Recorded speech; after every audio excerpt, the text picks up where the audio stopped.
Hey y'all, hey, what's up? Happy Friday. How y'all doing out there? What's up, everybody? It's your girl Bramlin with Bramlin Dermia. Looking forward to meeting all of you today. What Hey, we got that's going on, Tia? so for those of you who may be new out here, this is the takeoff where we unpack travel, life, entrepreneurship sometimes, one boarding pass at a time. So I am Tia of Tia Takes the World. I'm happy to have you all here, whether you're live or catching the replay gang. And for those of you who might not have caught it, Brandon, go ahead and introduce yourself a little bit. My name is Bramlin of Bramlin Dermia. Honey, we do this thing called travel and we go live every Friday. So good to see those of you joining us live and those of you that are catching the replay game. We are glad that you're here. Super Yes, excited yes, to talk to yes. you a little bit about an episode today.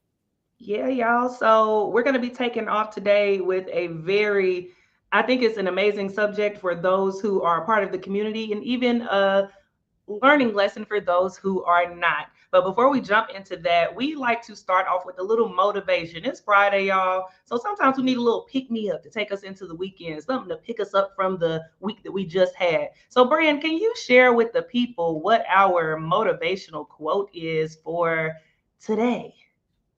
Yeah. So our motivational quote is we don't just carry luggage, we carry legacy.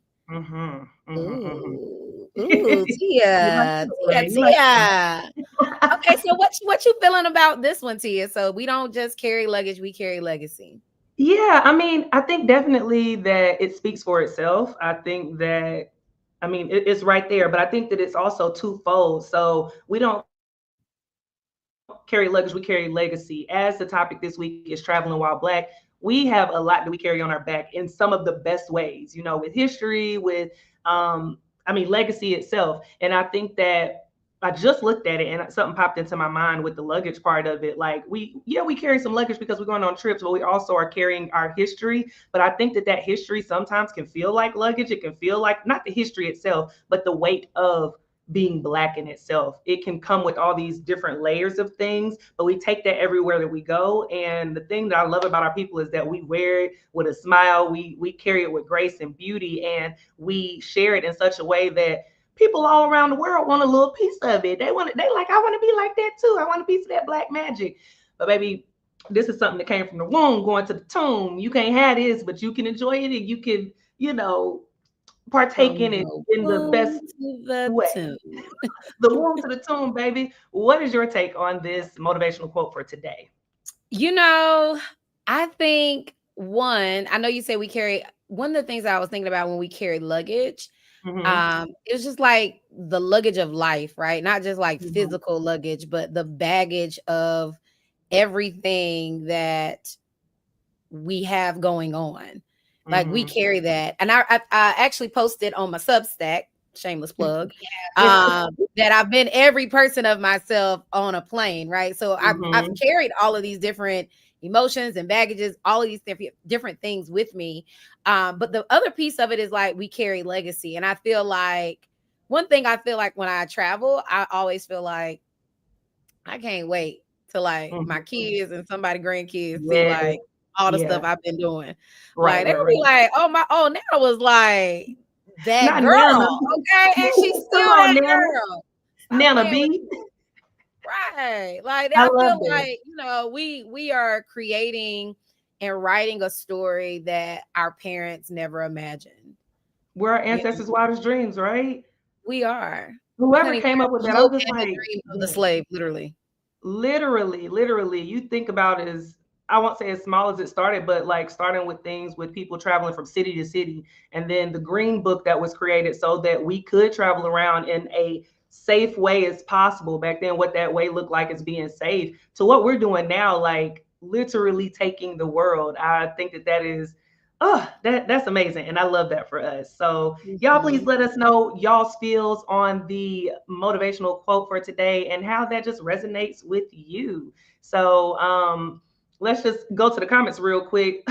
Hey Sadiz, she said we look good. Thank you, girl. Thanks, girl. And Britt said the topic sounds like a sermon. I don't know if we're gonna take y'all to church. We're gonna take y'all somewhere. We're gonna take off. Listen, listen, Linda. That's what we have for you today is taking off. So let's go ahead and get into the show today. So we don't have to be before y'all long, but we can give y'all something good. All right. So today we're keeping it real. We're diving into what it means to travel while Black. We're talking about the magic, the microaggressions, everything in between. So if you've ever felt unseen at the airport, overly stared at abroad, or gloriously melanated on a beach somewhere, this one is for you. All right. So there is so much joy, power, and connection that comes with seeing the world, through our different lenses. And by our different lenses, I mean the different shades of melanin. All right. This one's for us today. But let's not ignore the challenges, sometimes the stereotypes, even the joy that often come with it. Now, whether you're a seasoned traveler or just curious, we're sharing what it's really like when your passport is stamped, but your presence is still questioned. All right. So, first things first, let's talk about the joy. Let's start off on a high note. Talk about the joy of traveling. Let's talk about that magic, the exclusivity, the beauty, the magnitude of stepping into spaces that our ancestors dreamed that they could see and that now we're seeing. So, Brian, what's been of the moments, like one of those moments that you just felt good being Black and traveling? Like, I'm Black and I'm proud, and I'm out here in the world traveling. What's a moment like that for you? You know, I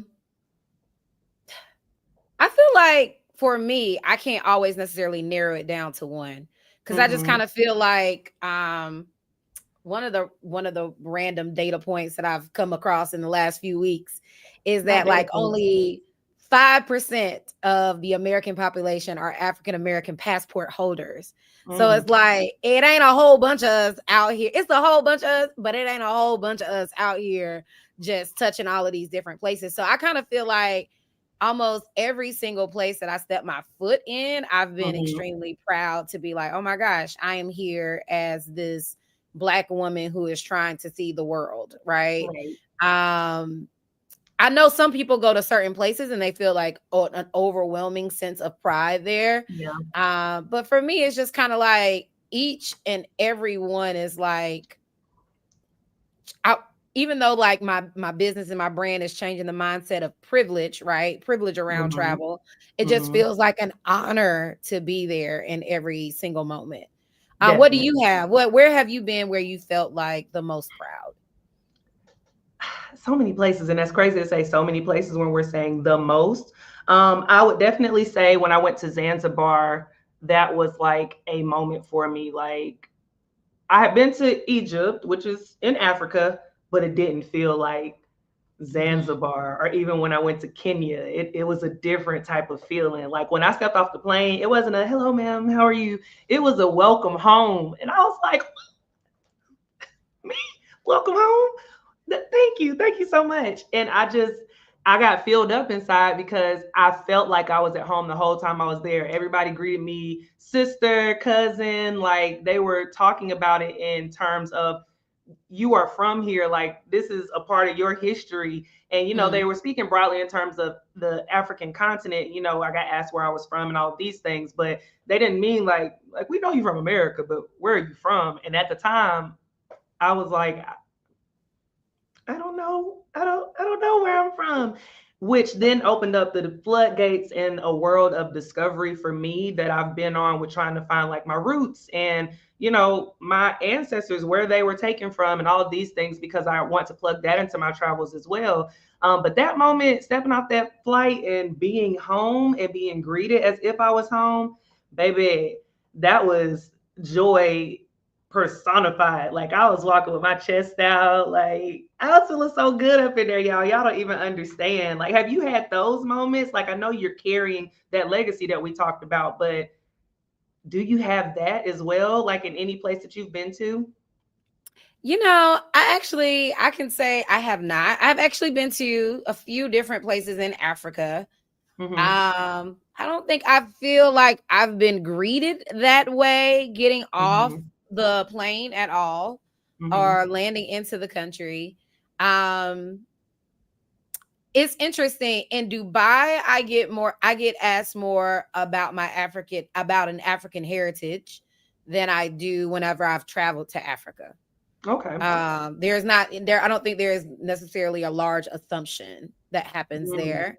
Mm. And then for me, my mom's side of the family is quite mixed. So I don't necessarily always necessarily feel the same way. I say that so gently and nervously because I feel like we've had this conversation in a side group chat that went left once. But like my mom's side of the family is quite mixed. So it's a little different for me. Okay. Like my great grandfather, he's white and he married a Okay. Cherokee Indian. So the dynamics of who I am is not overwhelmingly one thing, if that Understandable. makes sense. So I No, feel it like makes even sense. when I hear like the joy of Black travel, yes, I identify clearly as a Black woman. My mother is Black, my father is Black. But have I ever gone someplace and just feel like, ooh, I'm blackity black and I'm proud to be here Black. Like I don't think I felt Really? like that. Not to that Wow. degree. Okay, well, I pray that for you, friend. I pray that so much for you, if that's what you want. I know how I felt because you are a black woman. You know, you do have black parents, but your lineage is mixed, which most of ours is. You know, I don't know past my granddaddy and grandmama, unfortunately. My great granddaddy, I know their history, but past that, I don't know much. So that's even great that you have that history, that you know about those things. But I pray for you that you feel that blackity black moment whenever you travel somewhere. It is amazing. So we have in the comments Lakeisha Cooper, hey girl, hey, said my first international flight to the UAE. Okay, that was your black and joyful moment. Come on now, I'm not mad. All right. And Ivy said, hey, y'all, hey, make sure y'all are commenting on the live if y'all are catching the replay. Also, comment, we comment back. We like to talk to y'all. We like to We chat, do. obviously. That's why we have a podcast, a live show. So, um, we talked about the joy in, black travel, and I just wanted to talk about some of those black joy moments maybe that we also have. Maybe not that you feel like an overwhelming sense, but like a black joy moment for me that I have, and maybe you can bounce some off as well. One of my favorite things when I'm traveling outside of the US is the universal head nod. All right, this right here. It does something for me when I'm traveling. I see somebody to look like, and I hit them with a and they hit me with one back. I'm like, all right, I see you. I love that. So that's one of the black joy moments for me. Do you have any that you've experienced, just like a little pocket, even if it's not an overwhelming, or anything that Ooh. happened with anybody that you traveled? Like, did you meet anybody? And while you're thinking, let's go ahead and pop up another comment on the screen. Sadi said going to Ghana. Oh, I have not been there yet, but I know. I already know, girl. I know. Mm. I will say this. The universal head nod is definitely one, but I would say maybe my blackest moment hasn't necessarily been landing in a place, but I Mm-hmm. have been to Afropunk, and I just kind of felt Ooh, like that was like Jiho on 30,000, and I feel like it's hard to be Jiho on 30,000. For those of you okay. that don't know what Jiho is, that's the greatest homecoming on earth. We Tia and I are graduates of the illustrious North Carolina Agricultural and Technical State University, and we have Aggie one of the pride. best homecomings on the planet Earth, and probably the best homecoming of all HBCUs. I'll add that one in there. But I remember going to Afropunk, and I did feel a little like that did feel a little blackity black. Where So was I'll Afro add that. Punk at? Afropunk was in Cape Town, no, Johannesburg, Ooh. South Africa. Yeah, I didn't Oh, okay. necessarily feel blackity black when I landed. And I will But you honestly felt something say, in the midst. I'm gonna tell you, and maybe I'll slide this in here. I feel like I don't Mm. necessarily feel like that when I've landed in Africa because I always feel like there's something going on. Like either the flights are delayed, I missed the flight, a connection. So life You be get too happening. overwhelmed with life. Yes, like I was like, girl, get me to my hotel. Like, where is the McDonald's? Like, it just be, you know, I it be feeling like other places because other things be happening on the way. If that makes sense. Understandable. I need you to arrive home without some stress at least once so that you can feel the feels, okay? Can we get the planes on time? Because the planes be running on CP. Okay. Listen, don't do us like that. So D Don't said act they're like they working ain't lost home. your luggage in the midst of everything. It's a lot of life going Listen, on. yes, It's yes, a they lot of don't life lost going my on. I luggage. don't know. I don't always have these problems. in other places I land. I don't Dang, know. Brand. Dang. We said we talking about the magic and the mess, honey. And the Well, mess, listen, it comes along listen. with it. I have been there, done that. Trust me. And I'm gonna keep it 100 with y'all. Ethiopian Airlines will never get my money. Okay, that's another But they story got for such a another good day. layover program. Been there, done that. We'll never do it again. All right, keep your valuables with you. Anyway, so D said that welcome home at customs had me tearful, baby. Mhm. Listen, you'll feel it, Brand. You'll feel it. Inshallah, you feel it. Okay. Inshallah, honey. So there is a certain kind of peace that hits different when you're not being policed, when nobody's watching you suspiciously, or with the overly uncomfortable amount of curiosity, and you can just be you. So I found that that kind of peace like comes in places that I never expected sometimes. Like, yeah, I expected it when I went to different countries in Africa, but not in the way that I received it, which was great because it was like an unexpected happiness. So let's be clear, being seen in spaces that we weren't always allowed to be in, or doing things we weren't always allowed to do, being seen on our own terms, that part of it is the most powerful part to me. Now, when we show up with joy, style, culture, laughter, it's not just a flex, but we're rewriting the narrative. And I think that that's amazing for us. So, one of the takeaways that I want to give to you all is to enjoy the moments that make you you. So, whether you have to curate those experiences on your travels and make them super enriched, enlightened in whoever you are, then do that for you. Um, live in those moments, hold them close because the world doesn't always allow us to feel and enjoy the beauty of being Black. And that Black is so beautiful. All right. Now, we already started getting into this from Brand talking about the challenges, the layovers, the lost bags, all the things. So, with that being said, everything isn't always sunshine and resort robes, y'all. Okay. So, let's get into the flip side of traveling while Black. So, there are some things that come with how we travel that people just don't talk about enough, in my opinion. And that's the challenges of traveling while Black. So, Brand, have you ever walked into a space and instantly felt like the energy shifted, like you were either too much or not what they expected? And I'm speaking strictly abroad, not back home, because baby, that's another story. Okay. Right. You know, I while I've traveled a lot of places in Europe, I've oftentimes come across very Black friendly spaces. They're also Mm-hmm. very LGBTQ friendly spaces. Like, I haven't been to those countries where you walk in and it's like, did they land in the right place? But I've Mm-hmm. had friends that have landed in some smaller countries in Europe and they kind of felt like, swastikas were all over the place and they kind of felt like this is not safe. Like, this is the first time they felt like their Black didn't blend, if you will.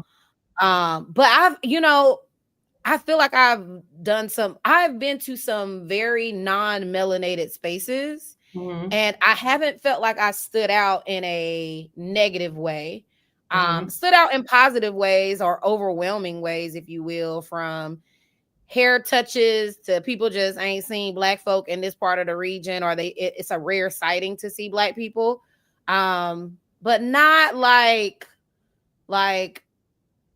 this is unsafe and I should leave right now. And I've Mm-hmm. done quite a bit of travel as a single solo Black woman too. So and Mm-hmm. I've but I'm also very cognizant of my space. And I think, even this idea of showing up like real Black, I also feel like I intentionally try to show up and be the most blended individual there, even if I have the darkest skin tone. Like, I be Mm-hmm. trying to find a way to make sure, like, I mean, I know I'm Black. Everybody can look around and I could very well be the only Black person in the space, but I be trying to Mm-hmm. blend in as much as possible, especially in my solo travels.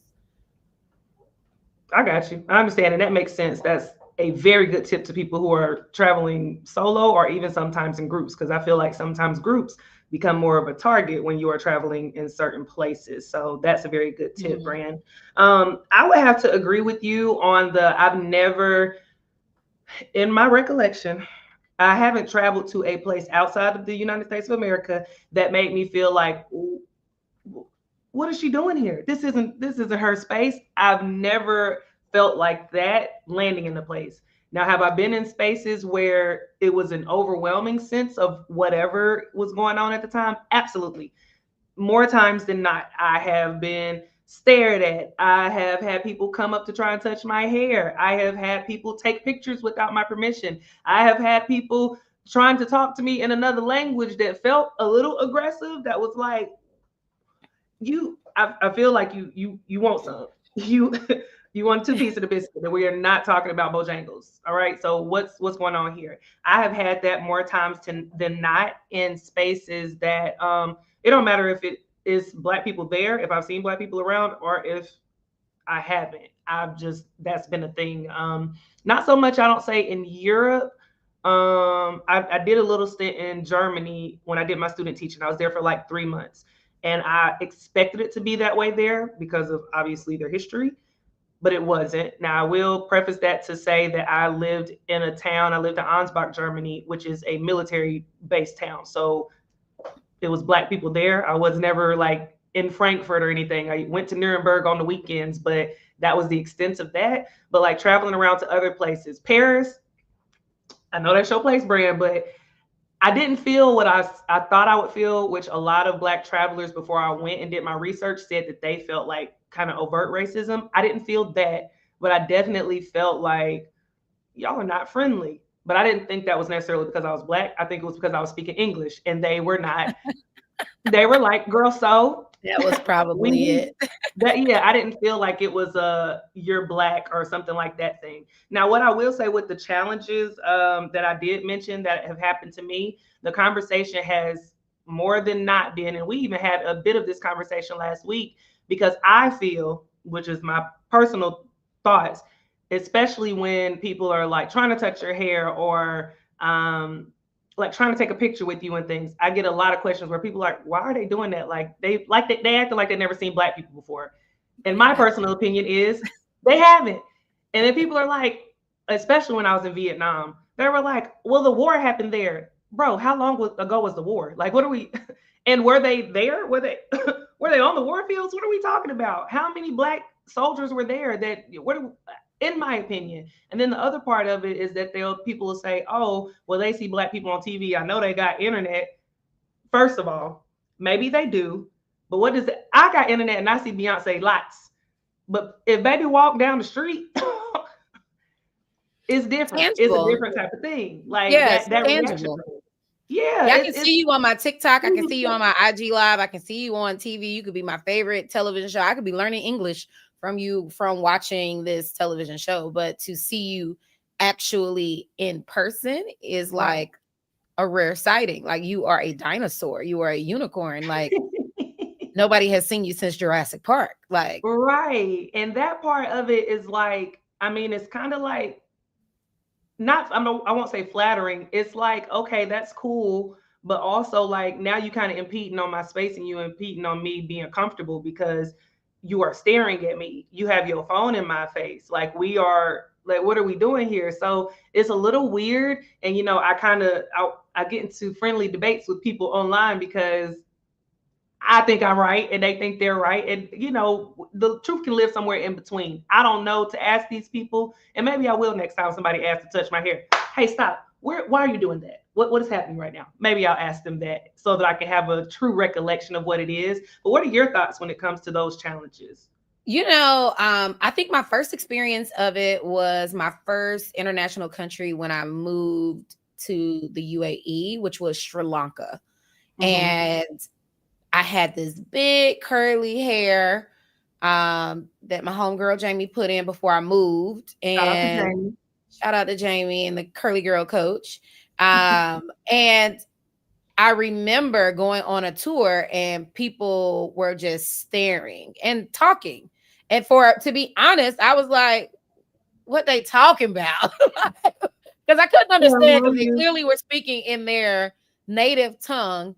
Mm-hmm. And our tour guide, he kind of looked and he looked at me. He said, "It's your hair."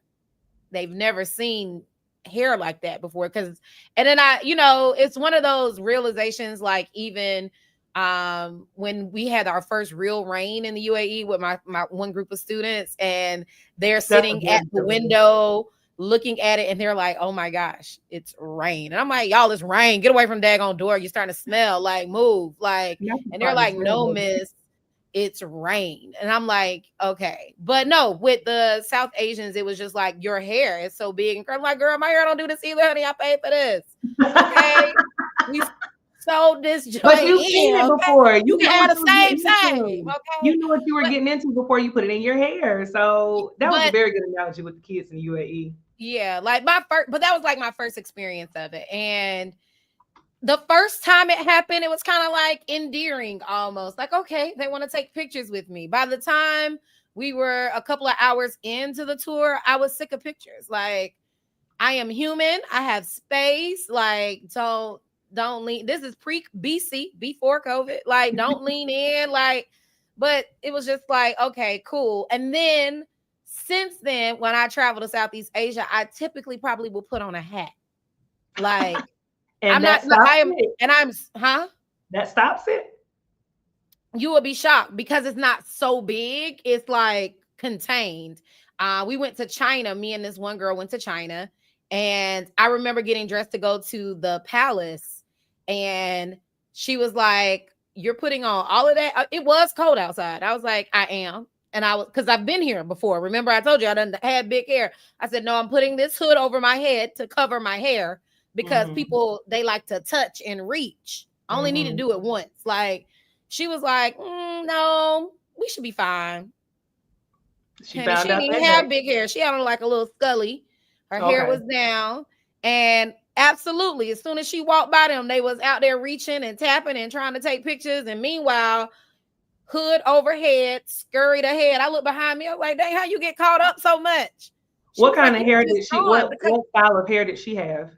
it was she really got stopped because she was black. Because the hair was normal, but she really got That's why stopped I because was she was like, black and because they when could I see went it. to Asia, I had I'm not Asia, we're in Asia now, but to Vietnam, I had braids, and I was like that was not. I had braids, Courtney had braids, Tanya had braids, Travis had braids, and they reached out for all of our hair, no matter what we had on. Like, oh, ooh, braids. Like, bro, what are we doing here? So that is a very interesting take.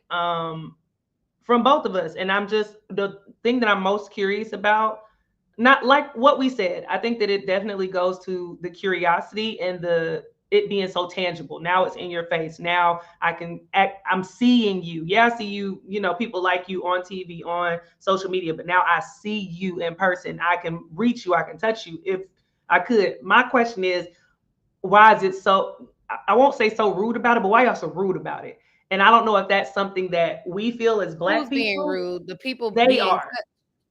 Or the you feel people like who are they are reaching rude out when to they touch. touch. Yes, the people that are reaching out to touch somebody's hand.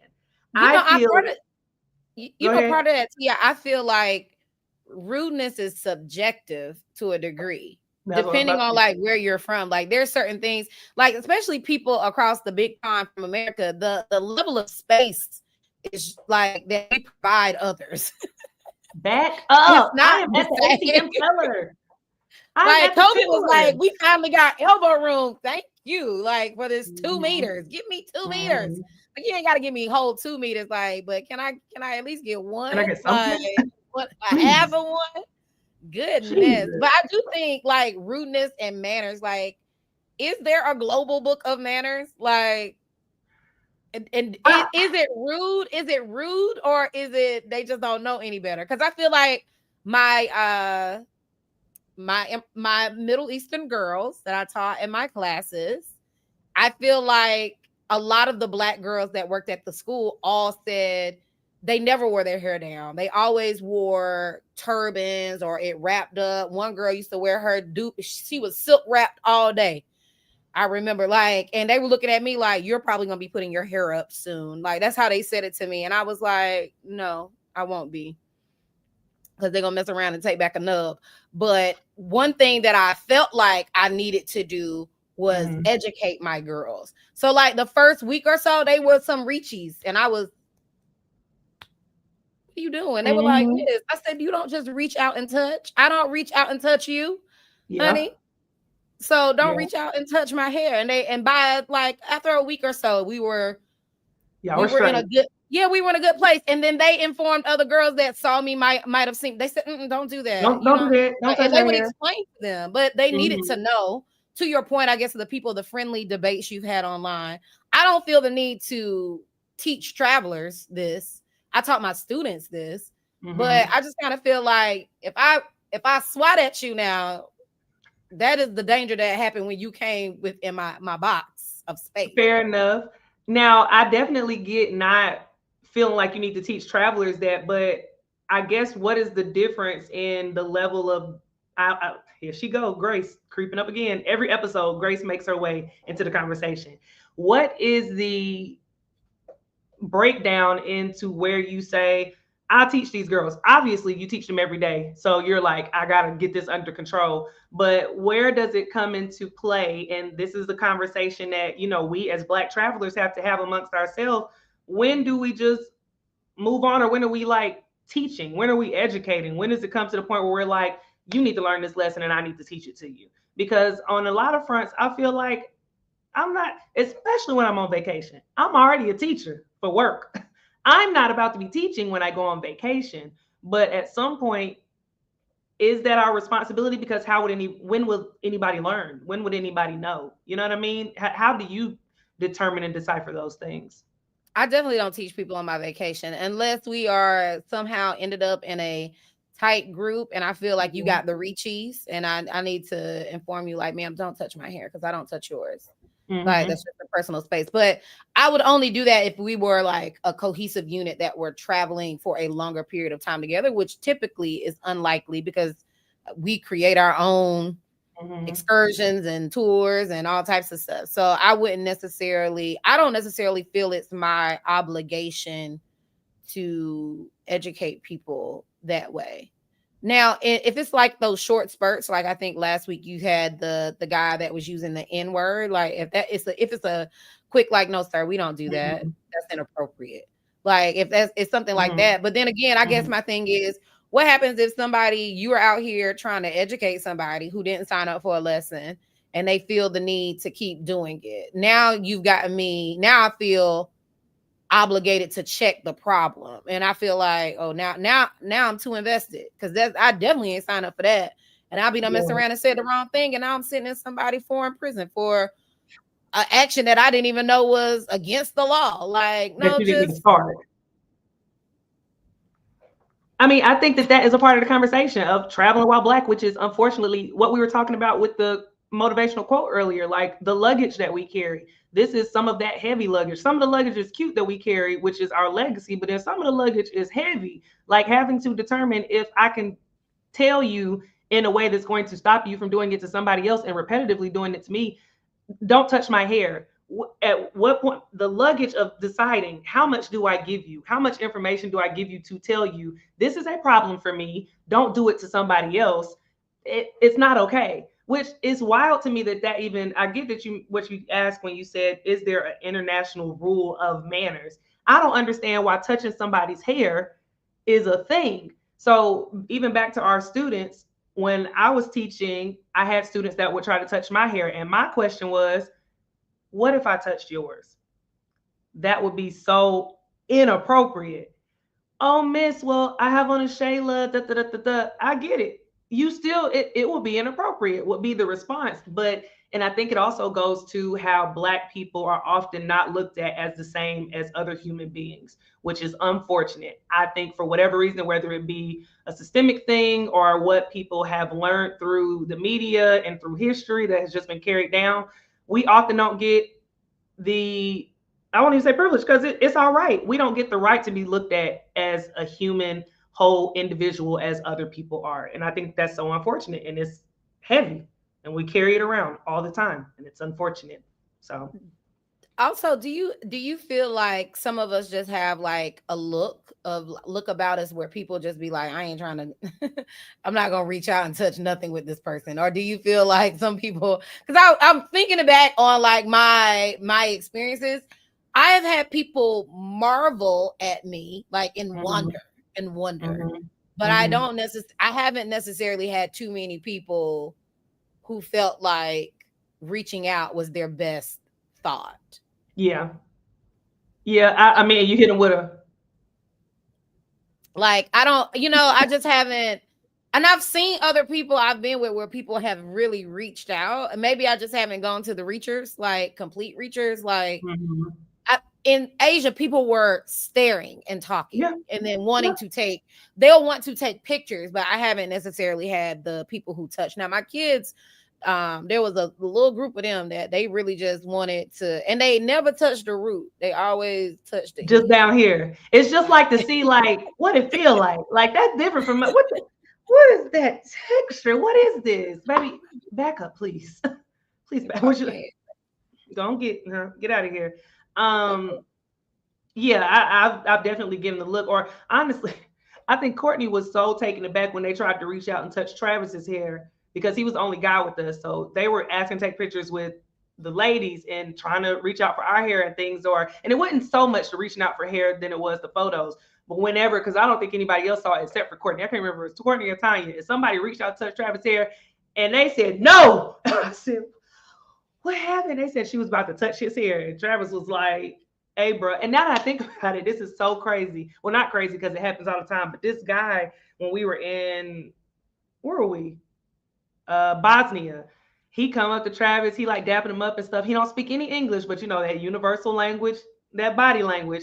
He's like asking Travis to turn around so he can look at his hair, take off his scully. And Travis was like, he took off his scully, and the dude was like, wow. And he put his hands up, and Travis was like, no. I was like, why would you think to touch someone's head like that? It was so fun. And I caught it on, I'm filming these vlogs. I caught it on camera, so I got to post it because this goes along with our traveling while black. Just the mechanisms that you got to have up. You can't just have a regular conversation with somebody and they say, "Oh, you look nice," and that be the end of it. But What are we again, I doing? feel like our society and our culture, we're just, it's taught to us. Like, even if you think about it, like, I can't tell you how many times my hand was popped on my own head sitting in the salon chair while the lady is doing it. Like, You'll that see is it when it's like, done. you not touching hairstyles, okay? Like, it don't matter. You know what I mean? Like, Now, you when you don't say reach back cultural, and is they this popping your, black like, what are you culture? doing? I'm not finished. Like, Now, when you're saying culture, are you saying black culture or is it American culture that we're talking I'm about? talking black culture. I just feel Okay. like, again, I feel like, what are manners and who developed the manner rule book? And is it really global? I don't think a manner rule book is global. I think manner rule books are based off the area or the place or Mhm. your neighborhood. Like, there's certain things that people do in one neighborhood that is completely, you don't do that over here in Oakland. You don't do what you do over in Greensboro in the trade for. You're not doing in New York, like, and you ain't doing in Brooklyn. That's You true. ain't doing in Bed-Stuy. Ohio, Like, yeah. every neighborhood, or and then there is a voice of the black people, right? Like, we have our own kind of, and it's still not a monolithic rule book. Absolutely It's not. just like, but we do respect space, but that's because that language is cultural, and It's that goes through understood. all neighborhoods. You Mhm. don't do anything unless you're invited in somewhere. Like, I'm Mhm. not going to enter your space, your house, your road, your gym jam, your nothing, unless somebody invited me over to do so. You have to wait for an invitation. I don't think that same conversation of language is happening in other places of the world. I feel like they are much more friendly. They do a lot more touching. People across the pond are touchy people. Like, there are Fair. touchy people, unless you're like in a Muslim country, where it is improper for men to touch women out of, you know what I mean? But Yeah. even the women, low key, are quite touchy to each other. Like, Mhm. touchy in the sense that they reach out, they tap you. You know what I'm Kiss, saying? Like, exactly. kisses Like, and things. You're right. You're but right. black folk be like, "What are you doing? Don't be kissing my baby. Shoot, don't be Uh, kissing me. What is this Don't kiss be on the kissing cheek? me. What are Hold you on." doing? And then even, this is so sidebar, right? But even if somebody is like an older man with some juicy lips, you be like, "Now, why is you get away Why from would me, you put your Charles?" lips on me, Charles? Charles, why would you do that? Like, oh, Exactly. please. I think, but that's what I'm saying. I just think we are taught at a young age that, number one, you just don't be touching First of all, you don't even be touching your own head. Do you know your mama be like, keep your hands out of your head? That hairstyle got a lot. That hairstyle has to last. So it's And almost you like a touching it for some reason is gonna make it not last. Get your hands out your head. exactly. So now I'm in a whole nother country and I'm looking at people like your mama didn't teach you how to touch hairstyles. Like they didn't, cause they hair don't do this. Fair enough. Fair enough. I definitely that was a very good point. And you talked about being let in. Y'all, this has been on my brain all week because sidebar, definitely way sidebar. If y'all haven't seen the movie Sinners, and it kind of goes in line with us talking about not necessarily traveling while black, but being black and how it transcends. Braylon, I cannot wait till you watch that movie. If you want to go see it next weekend for our girls' weekend, please, because I got to go see it again. Oh my gosh! But that being invited in, that part that touched. And if you ain't seen Sinners, when you see it, you'll know what I'm talking about. But little shameless plug to Ryan I feel Coogler. Go like get that hip man a hop story. introduced the world of you don't need permission, but Now, how we that's get a whole there? nother conversation for a whole nother day. But I'm just saying there is a level of like Ivy was saying, keep your hands to yourself. Like I feel like there Mm-hmm. is certain things that in our community is like exceedingly okay. Like Mm-hmm. a man will reach out and touch some peaches if you follow my drift before he touch your hair. And Fair that is enough. a very that is a whole now that is an open ed Because that essay. knee jerk reaction is That is a different. case study that Mm-hmm. needs to Mm-hmm. happen because you will touch these cakes before you touch my roots. And that is okay. Something. Cultural again. Yes. Because All of other those people in things. other cultures would be like, well, why would you? Because grabbing cakes on the playground was a thing. Do y'all watch the wood? Like there was an era of that. But other people in other countries would be looking at Wouldn't y'all like, understand. I don't understand why you would do that to a woman, especially when she's not your wife. Like, you see what I'm saying? Like, what is I see what manners? you're saying there, but for me, it's crazy because, and maybe, like you said, it goes culturally, and we just have a little bit more forethought into it because of what we were taught culturally. But then my thing on that is like, I don't know much about other cultures. You can't tell me much about Islam except for the things that I've learned living abroad. You can't tell me much about Indian culture, about lots of different cultures, okay, that I don't know about. But I can guarantee you that I ain't went through disrespecting these cultures in the ways that people disrespect us, which doesn't necessarily feel like international manners. It feel like common sense, which I know common sense ain't so common, but what are we I don't know that I can't answer because I am traveling while black. I am blackity black, and I don't know. But if any of our allies out there are joining the conversation, whether it be on the live gang or the replay, we would love to hear your thoughts. Please chime in because I'm confusion. Okay, I'm a person called confusion. Now Confusion. Now, we're we talking did have about a conversation come in the comments. okay. Question slightly different, but there was a question that said they wanted to hear our thoughts on how brown people do not know the rules of the road when on planes. Simple stuff like waiting your turn to get off or middle seat rule. I think that kind of goes back to this whole conversation of, again, what are the rules and who made up the rules and where do they get published and who's teaching them? Like, I feel like what we feel to be common courtesy is not Mhm. a global thought of common courtesy, right? Like, I remember getting on a plane leaving Zimbabwe, and I will forever refer to that plane as Soul Plane. I have never been on a Soul Plane in real life until I got on that there plane. Them people didn't care about no seat assignments. They ain't care about nothing. All they said, we get on the plane and we get off. Not And on you looking at them like, Southwest. I chose you in my seat. It's okay. Is it? Sir, get Yeah, we, up. we we move on Southwest rules, babes. You didn't realize that? Yeah, we move on the rules of No, that's Southwest. not how this works. No, like, no, that's not how this works. And the guy did move, but it was a very interesting dynamic of people just going wherever they wanted to go. So I just kind of feel like the idea that there's these rules that exist and there's a common courtesy. I don't think there are global rules or identifiers. Like, it is what American travelers have deemed necessary. And then again, then you end up with, you got Keisha's and Karen's with their own rules. So it'd be That's a whole nother dynamic, right? Again, I don't know. That's my take on it. Is that with black and brown people, there is not, even with all people, there is not an international global standard of rules. We Mm-hmm. just kind of try to assimilate in the space. We try to follow the directives, but like even in cases where there's a regular queue, like I go in international countries, you'd be like, did you just skip me? Let me nudge myself back in front of you so that you realize that, you know what I mean? I'm Like here. people just be operating on their own, whatever. Those are Yeah. my thoughts. I think everything that you said, ditto to everything that you talked about just now.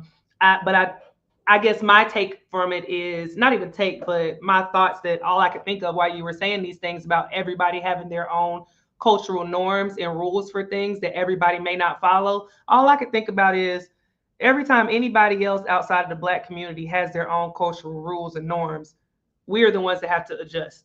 Maybe we don't have to. That's what I feel. I feel that we have to adjust in a way that we won't end up in somebody's international jail, or we won't end up labeled as the aggressive black woman, or we won't end up as the crazy black man. And I think that that is such an unfortunate thing because most of the times, well, I won't say most of the times, but I will say some of the times I've been the one that has been put at a disadvantage. Or like you said, somebody skip me in line as if they don't see me in this black magic and beauty. Like what? Like I know I've asked so many times in line, especially when I've been in the UAE. Like, do you see me standing here? Oh, I see you standing here. They don't see us standing here. That's But been a conversation. Like, but and I to won't your just say in point, the UAE, but anywhere. it's like an extreme, right? You go from certain countries and places where you are extremely seen Mm-hmm. to almost going to other places where you are invisible. And you be looking at people like, I know you saw me standing here. Mm-hmm.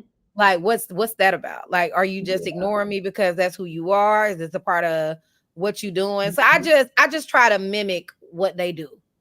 Now you get to rolling your neck, I might just get to rolling mine.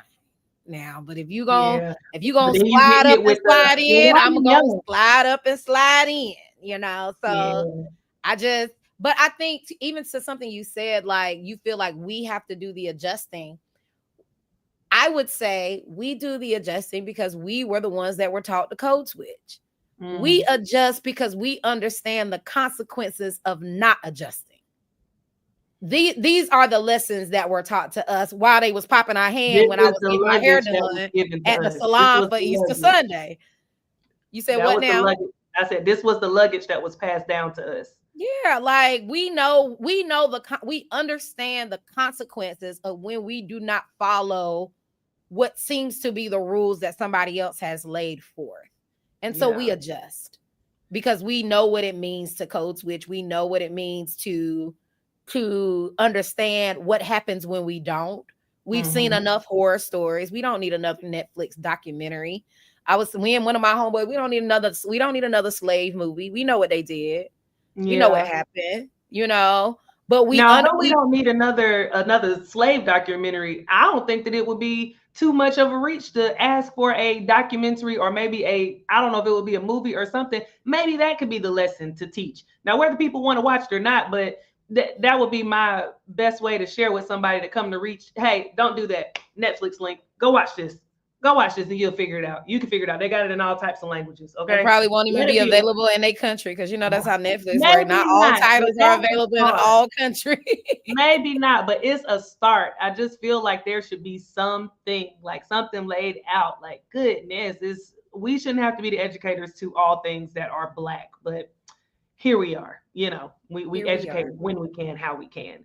So we've been talking about some of the most challenging moments that make traveling while black feel heavy, like a task, instead of as an enjoyable experience. But I want to talk about just particular moments. We'll go through them kind of quickly, but just some of the particular moments as a black traveler that just it's just like why are we here, and we kind of touched on some of them, but the first one is being seen as the exception, not the norm. So for me, I put in my notes, it's wild how people treat you like a walking anomaly just because you're black and traveling, no matter how you show up, whether you're solo, in a group, with budget, or in a luxury setting. So I wanted to talk about those different responses that you get. So sometimes we can show up in luxury and people automatically think that you're famous.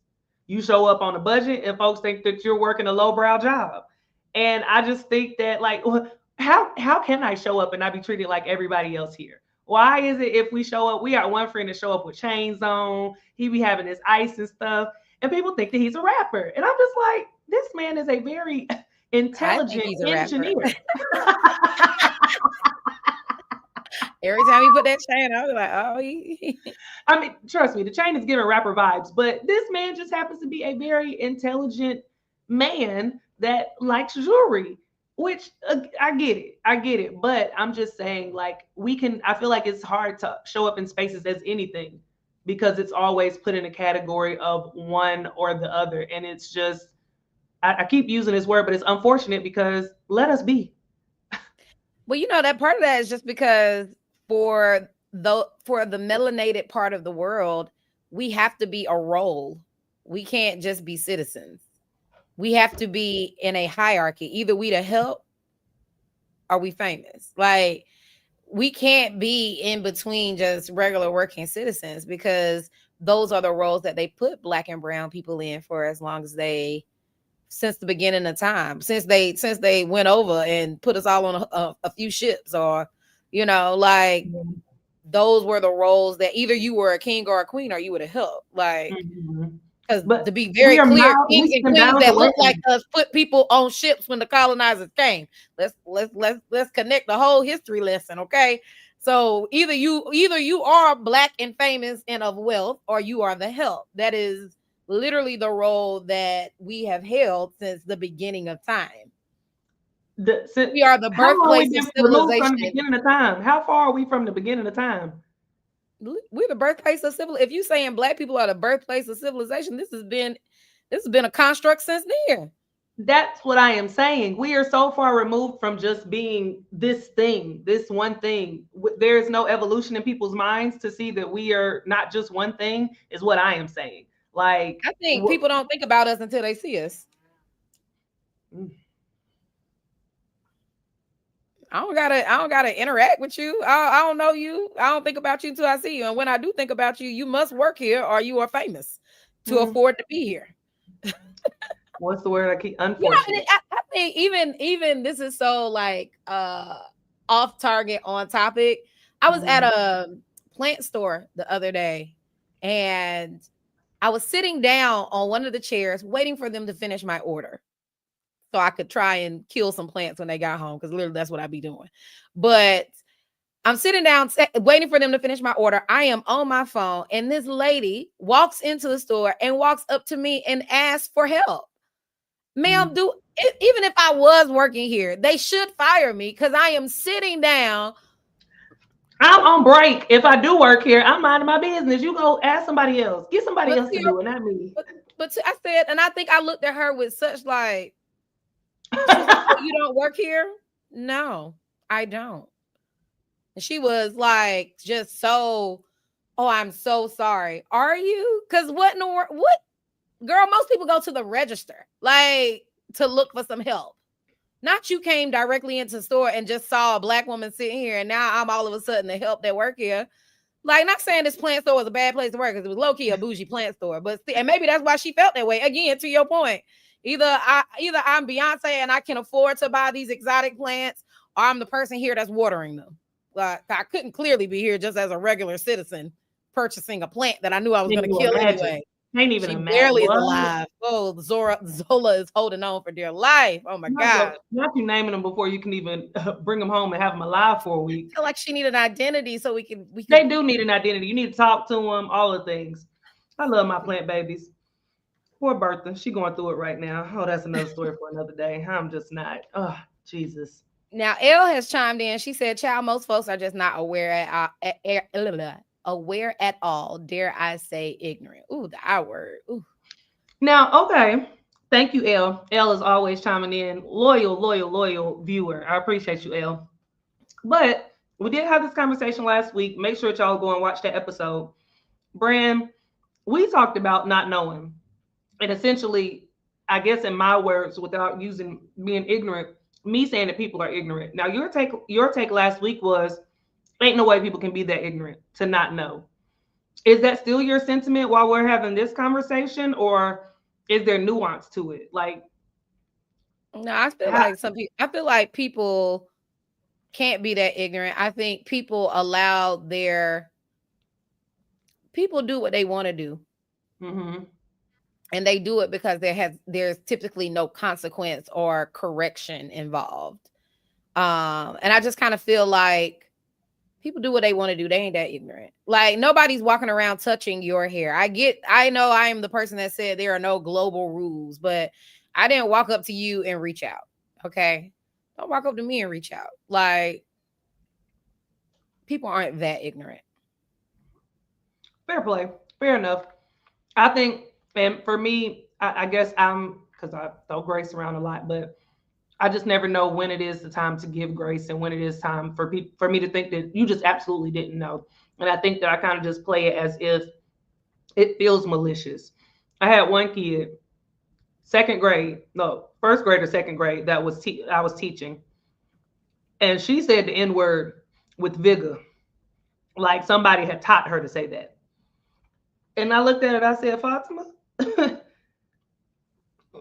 you know what? I'm not. Let me talk to your mama because I don't even know how to have this conversation with you now because you are in the first grade. What are we talking about? Mom came up to the school, apologized to me profusely, and her mama knew what it meant. So I knew that she knew what it meant, and had went down this whole rabbit hole of her brother had been consuming some things, and whether he taught her or she was around listening, that is how she came up with this and started saying it. So it became a dialogue between me and her mom, and even her, which I don't know if she was smart. This girl was smart as a whip, so I'm pretty sure she understood. But she also kind of had like this wall up and was like, "Listen, like I ain't listening to you. I ain't listening to you. I'm running this." And I was kind of like, "Listen, all right, let me I'm gonna say what I can, and whatever she learns from it, then cool." But I said all that to say, in that situation, I knew that it was very much intentional in the way she was saying it. I knew that she was trying to kind of sting. You know, I had made her go sit in the corner. I'm a PE teacher. She wanted to play. Everybody was having fun to playing, and she wanted to play. And she threw it out there at the perfect time. And I said, "Oh, okay." She knew exactly what it meant. But I feel like in other situations, as we talked about last week, again, y'all go check out the episode when the guy said it to me, I felt like it, and I won't say innocent, I feel like it was an ignorant type of thing. So I think that it's just a little difficult to figure out and to decode, which was another part of our challenges that we have to go through is trying to decode and decipher if being curious or if you're being curious or if you have bad intentions. And that I'm not trying to carry that luggage while I'm carrying luggage. I'm trying to be on vacation. Well, I It's refuse to. Like there's certain stuff I'm just not doing. Like one reason why I'm not interested in teaching folk while I'm on vacation is because I'm on vacation. I teach during mhm. my regular life. Like unless it's like outright straight directly to me, catch a lesson from somewhere else. Like I am not, we especially as black women, like what more do y'all want us to do? We do Mhm. not it's not in me to teach the world all of the nuances of being black. Like, and I And think a you lot of don't need to times teach the you are whole not, world those nuances because I our think take also on it might be different. I also think like I feel like it's interesting. This is the first I've heard of like some men kind of encountering some things like with Travis and his hair and those things like that. But I feel like a lot of what I hear oftentimes comes from black women. Like it is us that are experiencing these outward burst of like invasion of space. Mhm. Like I don't know. No, I'm not about to do that on vacation. And to be honest, while I know we're talking about the challenges, I can say for me, my challenges have really been limited to the wonder of being black in a space. Mhm. Like, but other than people calling me names and treating me with like disdain because I am black, or people really trying to touch me, like my hair and stuff like that, I have not And all of the 30 something countries I've been to, 60 something international cities I've been to, I have not experienced that. I know there is a level of racism in Paris. There's a level of racism in America. There's a level of racism and colorism in South Africa. It doesn't matter if you go to an African country or European country or wherever. Racism, colorism, and classism exist around the world, which is also why I say when I travel, especially as a solo person, I am just very cognizant of my space. My head is on a swivel. I blend as much as I possibly can. I know for even for our friend who loves to wear their chains, I feel like we even said one time, like, take that off. We do not need people thinking we got money, because I do not want to be taken like Karen when I go see the gorillas in whatever country that is in. What is that, Uganda? I don't want you to think that I got enough money and you need to hold me for ransom, because right now you think I'm the help, and you probably, and in some cases being the help works in my favor. Okay, because you ain't about to take me. Right, right, right. You don't think I got it. Okay, Well, I don't. yeah, fair enough. I definitely agree with a lot of those points that you made, and I just not realized, but I thought about when you were talking about all the different points that you haven't experienced, which is a blessing in itself. Um, we had a layover in Amsterdam on our spring break trip, and we went to go hang out a little bit, and was hanging out and had met these young boys who were from the Netherlands. Oh, y'all was hanging out, huh? They were so kind.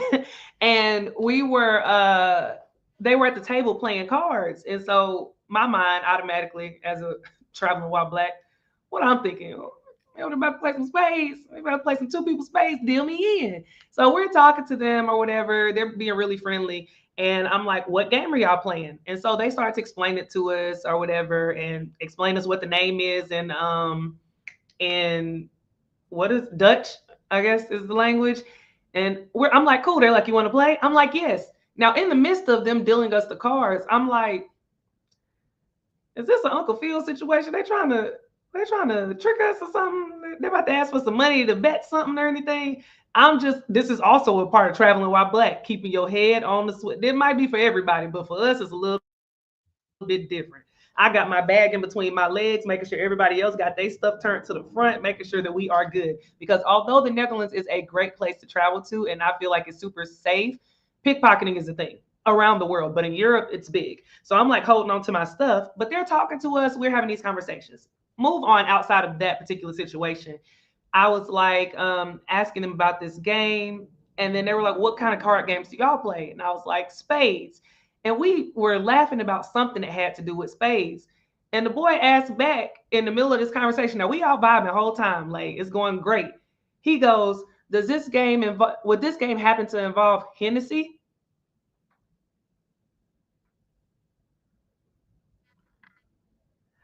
You getting a little bit too comfortable, little boy. Who you been watching? What you been watching? And why would you feel comfortable enough to say that to me? I don't know why. I just quickly just snapped like, don't. And I didn't know whether to be offended because yes, spades does sometimes involve Hennessy. You are correct, little boy, but don't you ask me that because it feels very stereotypical and I don't like it. I low key felt It is like he was asking me. stereotypical, because that's what the rappers and everybody else be putting on the gram The and rappers be stuff. talking about drinking Hennessy and playing spades. They don't necessarily talk about it, but those are the visuals and a lot of the art that they put out. So in that respect, I Even the don't housewives, if you're talking Atlanta, honey, Portia for for sure. real, honey, she love her a good henny, a henny She and a got a coke, little Henny girl. Rita, a little Henny Rita. She Fair enough. does, All of that to say, now in my mind, and they I not drinking that on immediately Beverly Hills. true.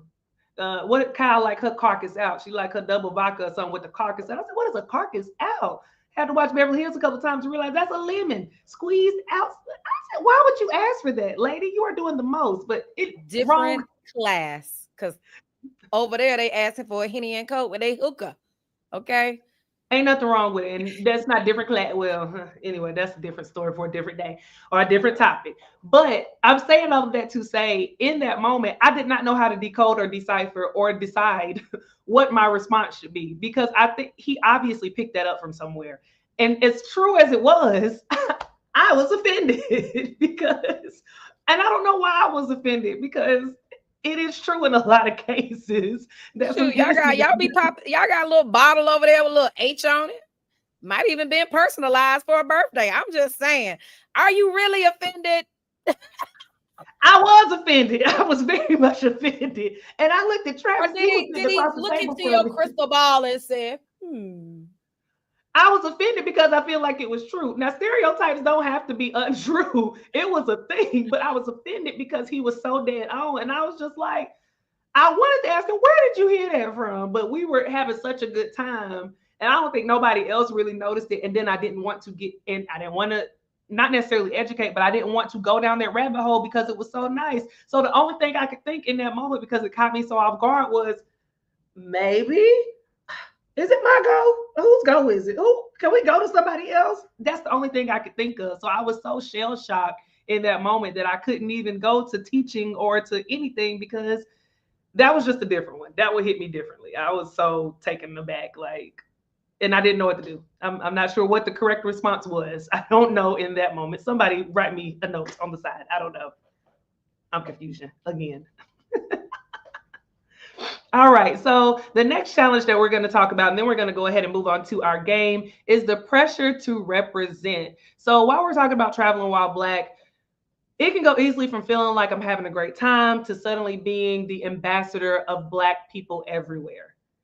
Now, if I get frustrated or if I stand firm about something, as I talked about before, now I'm the angry Black woman because I'm standing up for myself.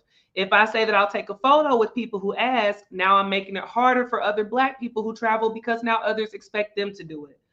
I feel like, and I think I said it before whenever you were making a point, Brand, we're not the speaker or representation for all people Black. We're not the speakers or representation for all women.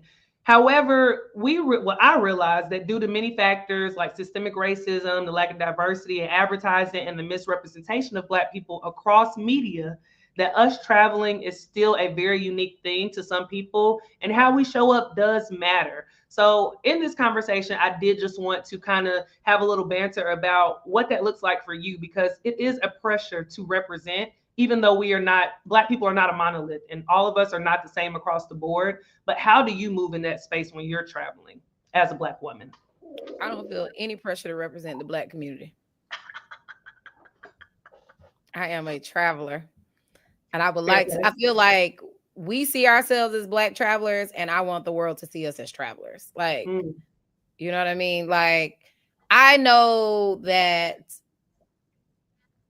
sometimes for me, I always tell people like I'm the most introverted extrovert ever. Like, because I don't really necessarily lead with my extrovertness, like on anything in person, in groups, or at work. I usually lead as an introvert. Like, I try to, because I know, honey, this mouth is a little spicy and everybody can't handle. So I got to read the room. Okay. I do very well with that. But I also do that when I travel. So sometimes I think because a lot of us have really outgoing personalities and we strike up these conversations. And when you start doing stuff like that, you start unpeeling back thoughts that people have. And then you mhm, feel the need to kind of auto correct what they're doing. It's like you're the smartphone in the situation. Like, nope, that's not the word you meant because that word means this. And I mhm, just kind of feel like I don't even think I even get to those spaces where mhm, I'm even having all of these conversations where I have to feel like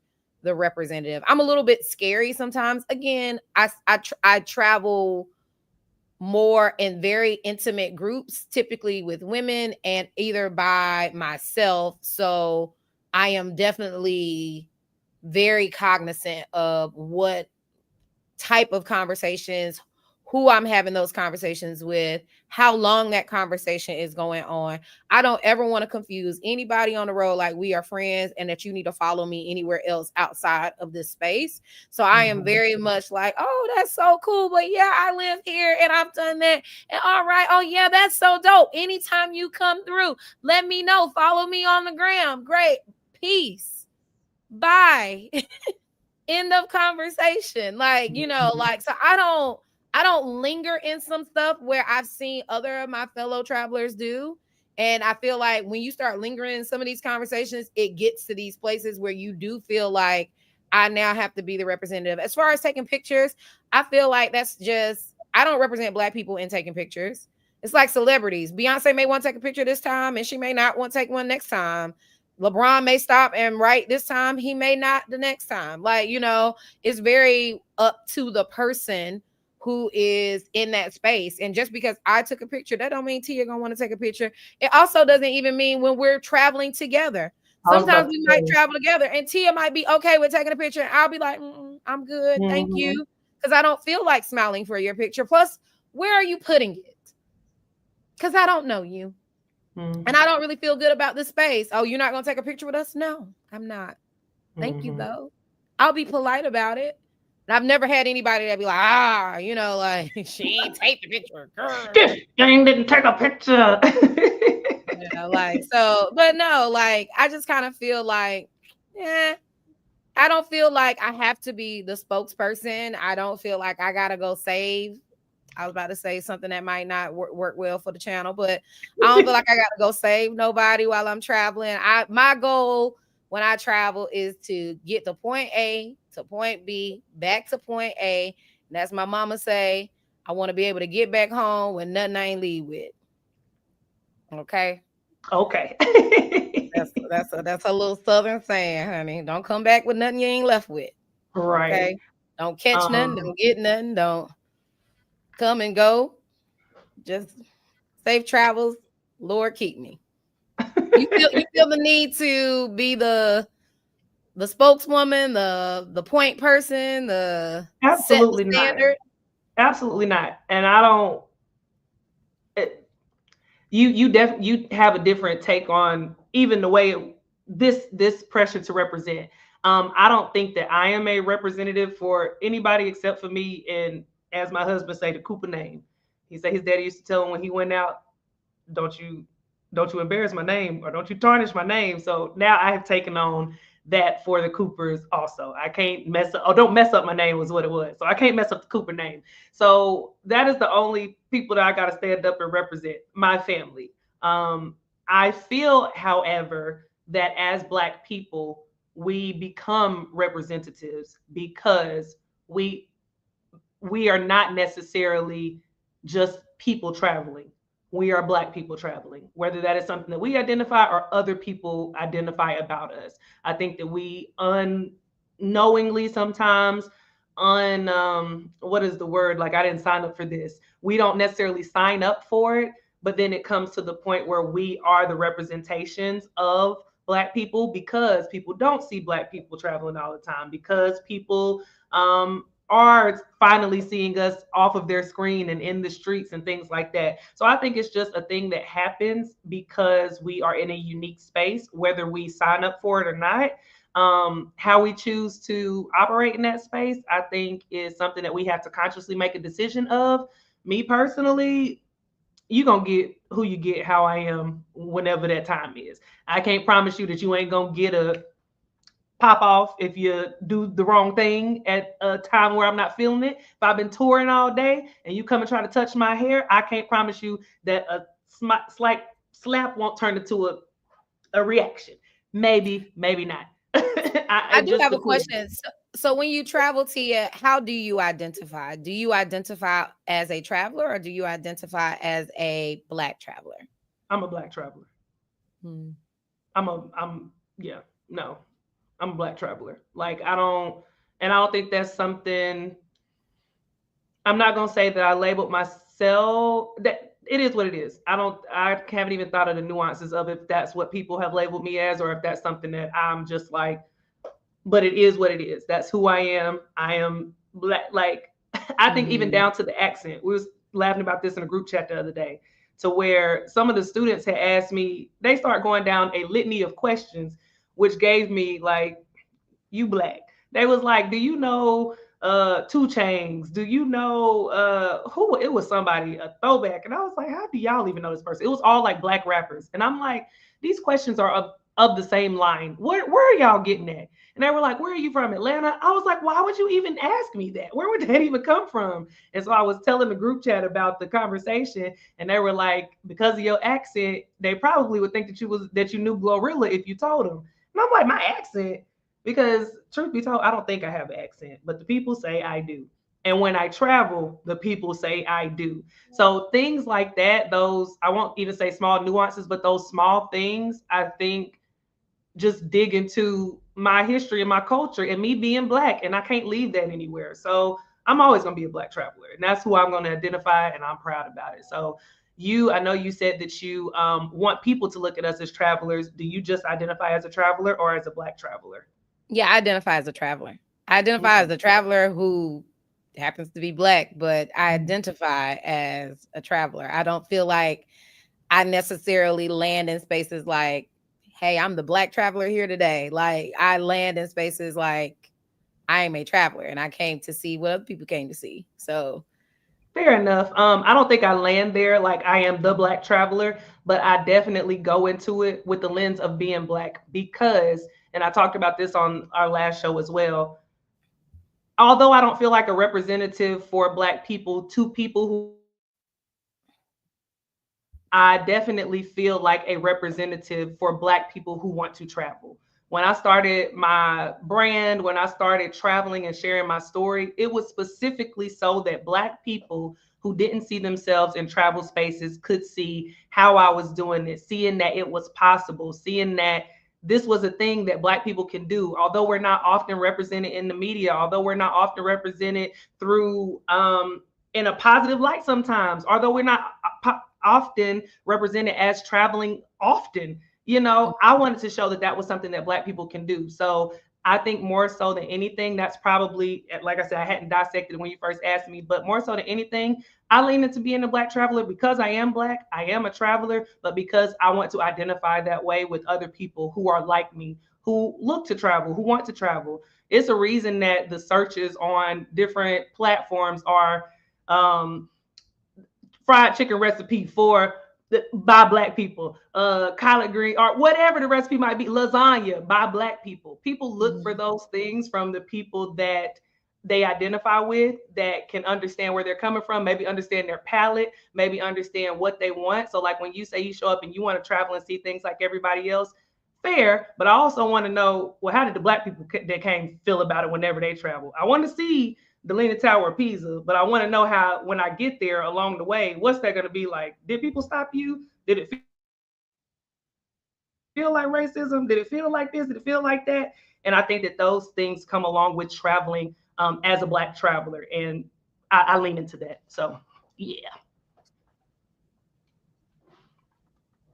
That's it. That's all. Nothing. Okay. Well, no, I mean, yeah, I didn't know if you were gonna go into the next thing because yeah, but I mean, no, that's fair. I think it's an interesting, definitely a very leveled question to have amongst, intelligent minds at a dinner conversation for sure. Like I'd be Mhm. interested to see how some of our other friends, especially people who travel, how they identify. Um yeah, and even when you were speaking, I feel like what you were saying is very reflective of who you are and your brand. Because I don't think and I don't want to say I don't care. I don't think I've thought about like, well, what it's like when Black folk get to the Leaning Tower of Pisa or all these other places. Girl, I went to the Leaning Tower of Pisa. I saw other Black people, and all I thought was, it's a lot of people out here. Black, others. It's a ton of people. What time should we have gotten here? So none of these people would have been in my picture. Like, Mhm. like that was more my mindset than anything else. But I think you and I both have gone through some brand building over the last, couple of months. And I definitely see how that's interlaced in your brand. I think my thought was I can also see how I represent Black women, but I can't say that I am leading as a I don't think I land in spaces thinking like I'm here as this person. And I think I would want to your point, like just reflecting in a little bit deeper on that. But I do feel like I want to be considered a traveler. And I feel like I want us to, I think what we are doing is inviting or creating a space where Black is normal. And for Mhm. me, I feel like when you're creating that space, it does feel like I'm Black in the space. But it also, once you start, I want to erase this idea that we ain't here. We ain't traveling. We ain't seeing the world. We're not Right. doing these things. Like, and when I do show up, you don't gotta treat me any differently because I am a traveler. Like, I don't like you don't gotta talk to me about Hennessy and Coke because baby girl, like a little Saint Germain and champagne. Like, you know what I mean? Like, we can talk about some other things because I am not the niche of the music video. I am not the video vixen girl. I am not these things. I am not all things black because we're not monolithic. Like, my Mhm. experience as a black girl growing up in Lumberton, North Carolina looks different than Elle, who grew up in Mississippi, looks different than Tia, who grew up in Gastonia, looks different from a girl who grew up in Los Angeles. Like, our levels of blackness are different. So when we say I show up as a black person in this space, and then even and this goes into a whole nother conversation for a whole nother day. I was again, data points that I was looking at and how um as black people we consume media. It's interesting, even in a interesting perspective, that they are expounding the definition of black, right? And I say that out loud, and it sounds crazy, I guess, I'm like, but what like does that mean? for us, for me, black is shout out to our friends Shout company. out to these. Black, black for me is black Hmm. American. And I always have said our struggles as black American and black American women does not look like the struggle of a Brazilian black woman or of Hmm. a Latina or of a UK black woman or of a Middle Eastern black woman, or you know what I'm saying? Like, but Hmm. the world sees us all as black, and black is a very much racial construct that is Americanized. Not, it doesn't go to these other countries, identify people from where they're from, not Hmm. by color construct. Color Hmm. construct black is American. Like, Yeah. you know what I mean? Like, so it's a very, for me, it's a very interesting dynamic. And then even just talking to people and looking at the data, and the data is including all realms of black and brown, is a very interesting concept. So, and then for me, I did meet a Brazilian lady, but I met a Brazilian lady in Tulum. And to me, I think she showed up as Brazilian. She didn't show up as black. Hmm. But on documents and on paper, it would be she's showing up as a black woman. It gets deep because there's levels to this. So when you say like I show up as a black person, like black is so deep these days, like everybody black. That's how I feel. No, no, No, everybody is not. that's how it feels. That's how people are making it. Like it's all Um, inclusive. Like we all black together, and it's like, are no, we're not. Absolutely not.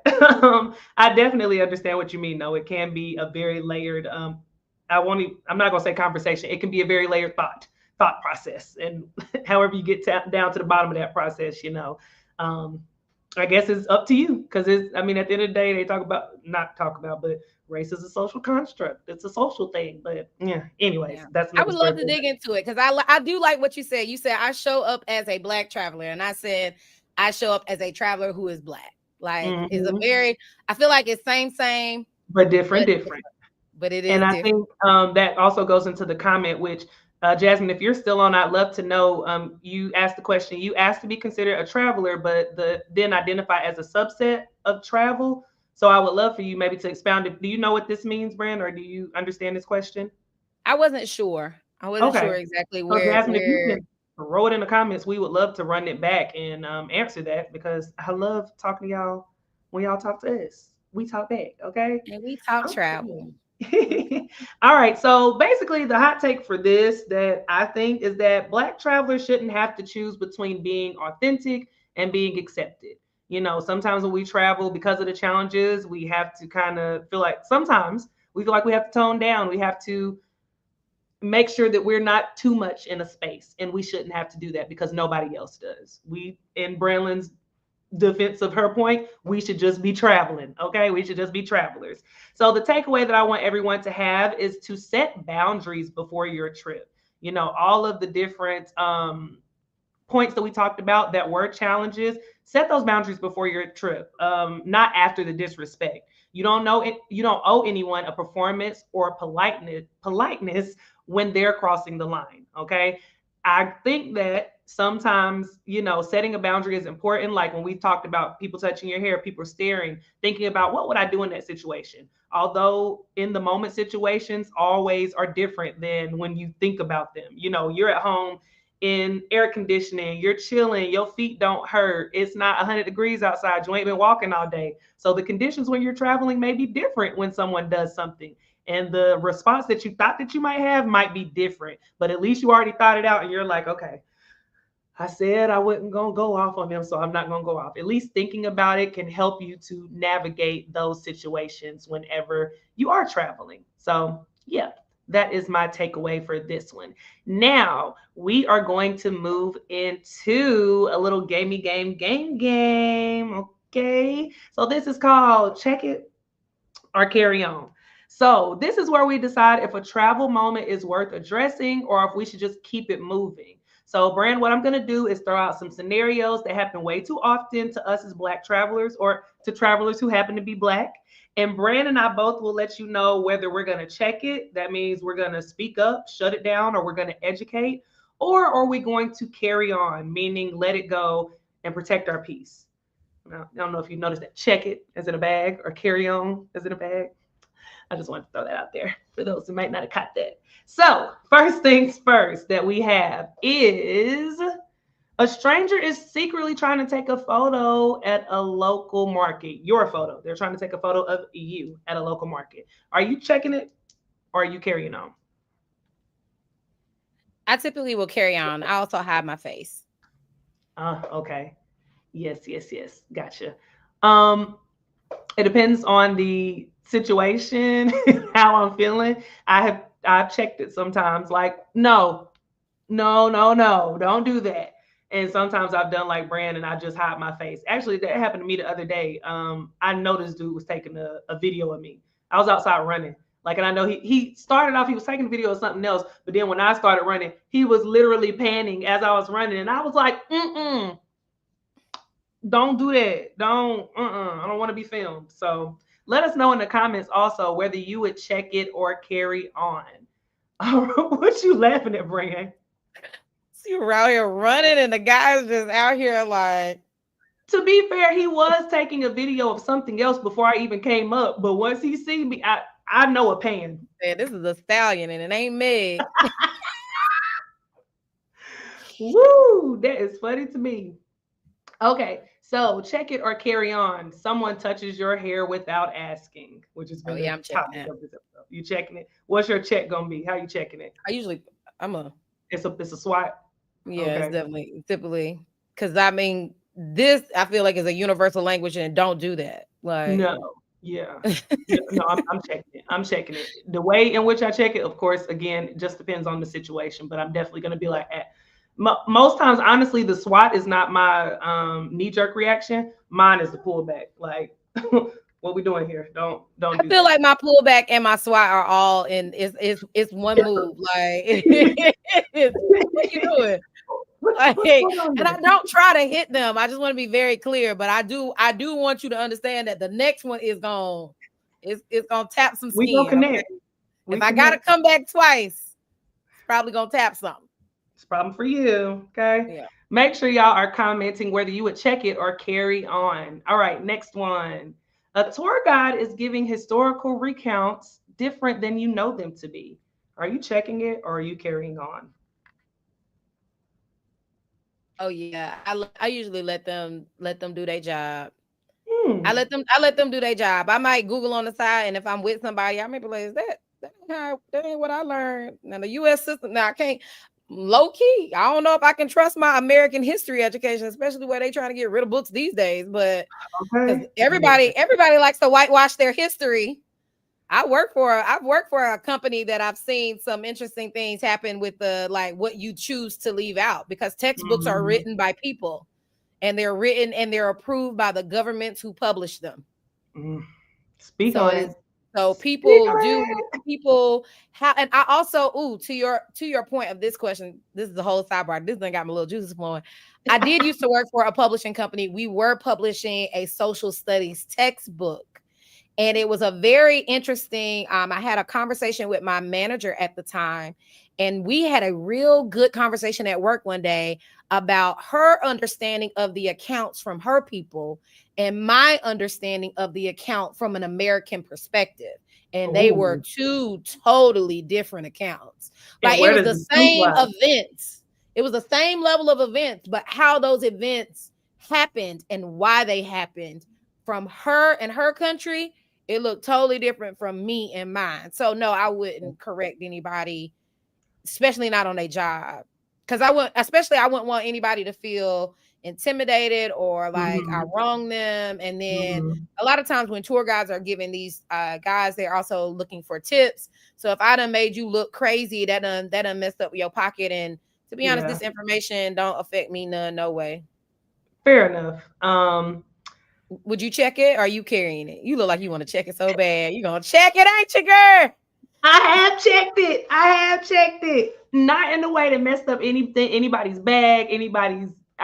More so. So L commented and said she's I usually was about to asking tell her. questions and won't be confrontational, but comparing notes. So in my check it scenario, I was in Egypt and the tour guide, this is my first time in Egypt, and the tour guide was talking about the pyramids and how they came to be and how volunteers built the pyramids because they were so indebted to the Pharaoh. Exactly. I was sorry, I got caught up in the comments. And that's what he was talking to us about. And I was like, um, can you run that back for me again? And so I did it in a way that asked questions, but also in a way that was like, that's not true. That is untrue what you're saying. So Yeah. yeah, I Jasmine said definitely it checked depends it. on the subject. Your husband said you have zero chill. So you correct, you was checking it, boo. He was not there this first time He said that I he ain't gotta see it. He said he know his wife. That's what he said. That man said, I know my wife. She ain't got no well, chill. let me move on. Such is life. So are you checking it or are you carrying on? You're in a souvenirs shop and the owner follows you the entire time. Are you checking it or carrying on? Typically I will probably check this. Like, I don't need help. It will probably be I don't need any help at this time. And if I feel like you don't stop, Mhm. I'll just leave. It's fine. Cause I don't need you following me. Cause I Yeah, ain't. It's fine. I don't gotta spend my money here. Especially if you a I can souvenir go shop. somewhere else. All y'all got the It's same plenty. stuff anyway. Same. L said, checking it. Do not follow me. I'm of the same mind as y'all. Like I'm not. My first thing is thanks. I'm good. I don't need any help. You still Right. following me? I might turn around and ask you, can I help you? Did you need something? Did you need something from me? What are we doing here? So yeah. Oh, now, Brandon, I done said the same thing you done said. See, that's why I can't with y'all. I cannot with y'all. I'm done with the both of you. You December 30th babies. I cannot. I'm done. Moving along, check it or carry on. Someone says, "Oh my God, you look like Beyonce" for the fifth time on your trip. You checking it or you carrying on? I probably would never get that. So I mean, if You that haven't if got that's a famous comment. Let's just put any famous person. Insert here. I haven't gotten too many famous. I don't think I've Really? been compared to anybody. No, I've never been compared Mm, to anybody. They just be excited to see a black woman. mm. So I'll be excited to see me too, girl. Hey. Period. Pooh. Yeah, I just be carrying on. I've heard so many As you things like. on the. All right, along the years when we went to Egypt this last time, Shakira, good. Do you mean Shakira Richardson? Is that what you're trying to say? Because Shakira, absolutely not. Yeah, Honey, Elle gets the same thing. I'm Beyonce, Nicki, Queen Latifah. I take it. Like I'm in listen, good company at this point. the most thing people say to me, and I guess because they don't know who I look like, what they can compare me to. I Uh, mean, I the most I get is strong woman, and that ain't got nothing to do with black. But the most I get typically is Obama, and I know I don't look like oh that yeah. man. So it's just like No, Obama no, no. I country. think that's an American reference. They Yeah, definitely it's said just that. it has nothing. Yeah, no famous references for me. Okay. Even though I feel Okay. like I'm giving if I had to hire somebody, if I had to pick somebody to play in my biopic, it would be Danielle Brooks these days. I feel like You we're thought cousins. about this. Yeah, I feel like we're cousins. You, Have you seen her before? Look her up. Like I was like, is oh that yeah, from Orange is New Black? Is that a she Tavy? is, and she played Harpo in The Yeah, Color yeah. Purple. She Yeah, did not play Harpo. she did. You told Harpo she played Miss Seeley. No, who was the My Harpo character? was the man. Harpo's wife. What's Harpo's wife name? Sophia. Sophia. She plays Yes. Sophia. I'm like Yes. that. Like, don't do that lady like that. Oh, sorry. She did not play Harpo, honey. It was played by Oprah originally. Just saying. Sorry. We got you, girl. We got you. All right, last one. Last one. So, a non-black local yells out, "Wakanda forever!" in the streets to you. You checking it or you carrying on? I'm carrying on. I might yell it back. Honey, I might hit him with a might hit him with this. Wakanda forever. Real quick, be like, "Oh shoot, okay, hey, let's get it." I'm hitting that. 1000% I'm hitting that X. Oh, sorry. 1000%. Yeah, I'm gonna 1000. check it, but in a way that I'm in agreement. Absolutely. How we doing? Listen. So that was our check it or carry on game. Thank y'all so much for rolling through that game with us. We always like to bring it back and have a little fun with our topics. So we appreciate y'all. Now, what we're gonna do now, really quickly, is go through our episode. We're gonna have a little recap real quick in case you are just joining or in case you just need just us to go through because listen, these shows we be trying to keep it down, y'all. We be trying to keep the time, but me and Brand, when we get to talking travel, when we get to talking anything, it's difficult. All right. So we're just going to have a quick recap for you all. So we talked about the joy of traveling while Black. And the way that I see it, how you can keep that joy is by enjoying the moments that make you you, whether that means digging into a personalized, curated itinerary or just enjoying those moments that just make you feel that joy. Dig into that and, yeah, feel it. The next part is to set your boundaries before you travel in whatever way that that means for you. If that means setting up rules with your group of friends that we come together, we leave together, whether that means if somebody makes an action towards me, this is going to be my response. Or if that means if I end up in jail, this is my mama number, call her so that she can get me out. Set those boundaries and those rules up before you travel. And then the last one is for our non-black travelers who may be our allies or just people who are curious about how they cannot feed into the awkwardness and the discomfort of us traveling while we're black. Don't let your curiosity give someone else discomfort. If you have questions, if you're interested, if you're marveling in the beauty of black, marvel from afar, possibly ask a question, but keep it cute. Okay. That's how you can eat, by keeping it cute. All right, now we are going to move into our celebrations. So we love to have a little celebration time each week where we just give a little moment to talk about either moments that are big or small that we feel that deserve mentioning. All right, they could be in travel, they could just be about our life because we like to share all of those things with you all. So, Brand, hit us off right now. What are we celebrating? For me, I am an official graduate of the Hustle to Ease boot camp. I think I slightly mentioned this last week, but it was a lot of things we mentioned. There was a lot of things we mentioned just because we had came off of spring break. And last Friday, I hadn't officially graduated the program yet because the graduation was that Saturday. So last Saturday, I presented my brand deck for Brandlin Hey. Termina and all the things that are soon to come from the organization, which includes Never Unpack Travel still going, my flagship travel company, Never Unpack Adventures, which is my literary arm, which is going to be where you're going to see my new children's book fall under. We're working on a travel institute for grades 6 through 12, but officially 9 through 12. Hopefully, we'll launch in 2026, 2027. And then the global edit, which I also mentioned. So I'm super excited about what I was able to build with Miss Jakaya Brown Chow. Shout outs to her and the Hustle to Ease family. Super excited about my next steps. Those of you that are interested, there is a cohort 19 coming. Hey. And as alumna of the organization, We highly recommend it if you're interested in going from hustle to ease and not hustling backwards with your business. So highly Absolutely. recommend it from my end. She's out of Charlotte, North Carolina. So North Carolina love from that direction. And she know her stuff, y'all.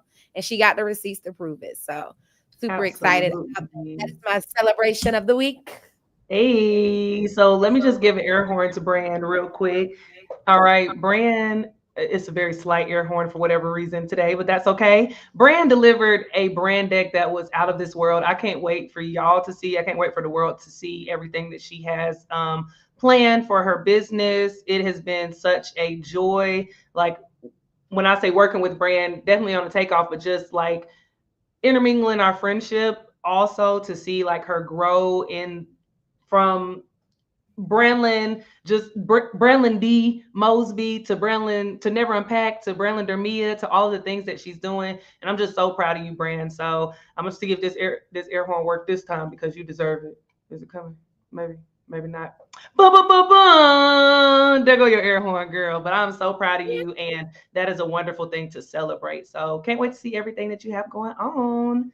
Um, was that your only celebration? Did you want to celebrate some more? Because we can celebrate some more. No, Okay. that's it. That's all I have. That's what I got. What you Okay. got? What celebrations do you have? So for this week, and I just lost train of thought because I did, and that's why you write things down. But for this week, I'm thinking what I had said that my celebration was. I can't remember, y'all. So I'm gonna go with the fact that this weekend I have off. There we go. I have this weekend off, and I'm gonna celebrate that because rest is good. All right. I don't have a meeting this weekend. I don't have a call. I have people that hit me up to say, "Do you want to go out tonight? Do you gonna have a little wine?" And I'm like, my response initially was, "I gotta." And then I said, I don't have a thing on my Palm Pilot. So I am celebrating that because, as Brenlin said, hustling backwards is tiring, and we have been learning how to hustle with ease, and that is definitely what I am doing. I'm upset that I cannot remember what my other celebration was, but I am happy that in this. Oh, I do remember. Okay, here it goes. So y'all, I don't know if you've been following me. If not, y'all see me in Brenlin's tags. Y'all go and follow us right now. Well, not right now. After the live, go and follow us after that. But I have been on a health journey, trying to just make sure that I am living the best life that I can on every level. So yes, I want to travel well. Yes, I want to be in a great marriage. Yes, I want to do all of the things, but I also want to live a healthy life to where I feel good and I'm not in pain and I'm not going through things. So I have been, and I think this also goes with maybe black culture. Sometimes in our culture, we don't always go and get things checked out. We will be hurt and be like, let me drink a ginger ale. Let me eat some saltines. Let me take a nap. That's going to help me. I feel better when I wake up. And that's not always the cure. Sometimes you need to go to the doctor because that's what they're there for. They know things that we don't, and they can help you to be better. So I went to the doctor a couple of weeks ago to find out what was going on with me. I've had some ailments that have been like plaguing my life. And I finally went to the doctor. And lo and behold, because I went to the doctor, I found out what was going on with me. That'll be a story that I'm not, I mean, I won't say excited to share, but that I'm going to share with the world soon after I get a grasp on what is going on. But I am happy that I finally went up to go check on my health because it is so important to find out what's going on with you. I honestly put it in my head like this is just me making things up, or this is not necessarily anything. This, like, you'll be fine, girl. Don't be tripping. There's people that have way worse things going on. And lo and behold, there was actually something wrong with me. So I'm so happy that I found that out, and I can now start moving into a space where I can heal from everything that was going on. So I'm very, very, very happy about that. And that is the journey that I'm about to take. So that was the celebration that I had, along with getting rest this weekend and just going out and having a good time. So boom, there it is. Hey. All right. So we are going to go ahead.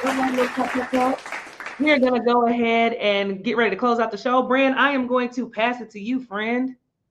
All right, you guys, listen, we love talking to you guys each and every Friday. You can catch us live here on YouTube. But Mhm. one thing that we talk travel. Okay. And one of the things that we have done is we've made travel our business. So if you're interested in taking what you're doing for free, more than likely, and allowing somebody else to earn the commissions that you could possibly be earning, and you want to get into this thing that we call the travel business, visit the Travel Agent Workshop. Use sponsor code Never Unpack for me, or Take the World for Tia. And we would love to be your coach along the way in this journey. I've been in business a little over a year. Tia, I think this is coming up on year 2 for you.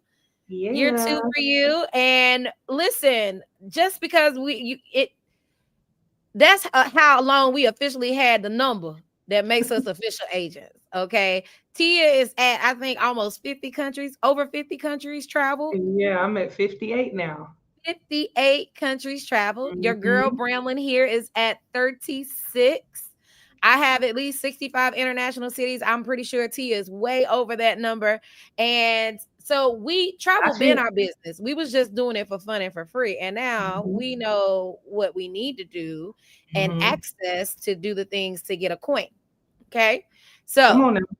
Even if you're not interested in joining the travel business, which we would love to put you on, if you're interested in just getting to us about travel, you can catch Tia at Tia Takes the World on Instagram or all social media platforms. And you can catch me at Branlin Dermia and on all social media platforms as well.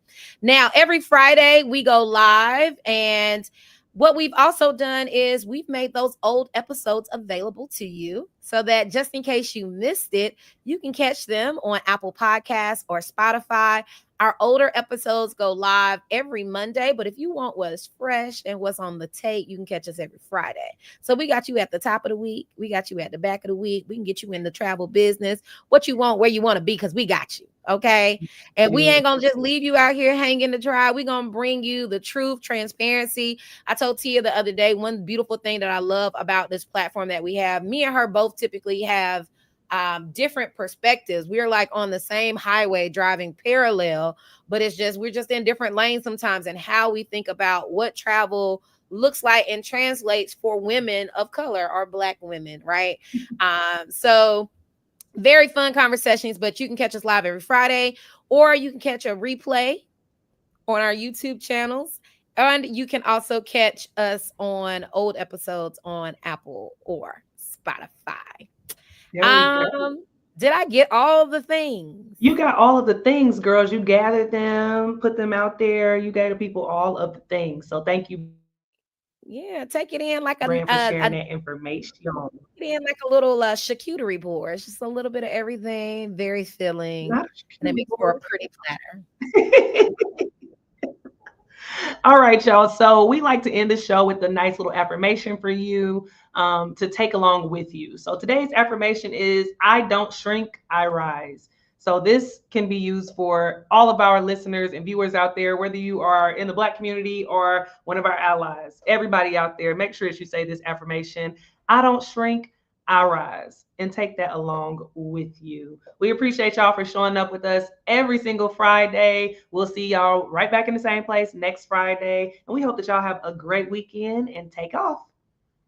Bye, y'all. Peace. You're watching The Takeoff. Don't forget to like, share, and subscribe so that you stay locked in for the next journey. And if you're ready to turn your love for travel into a business, visit thetravelagenworkshop.com and use sponsor code Take the World or Never Unpack, and let one of us guide you on your travel entrepreneurship journey. Until next time, this has been The Takeoff.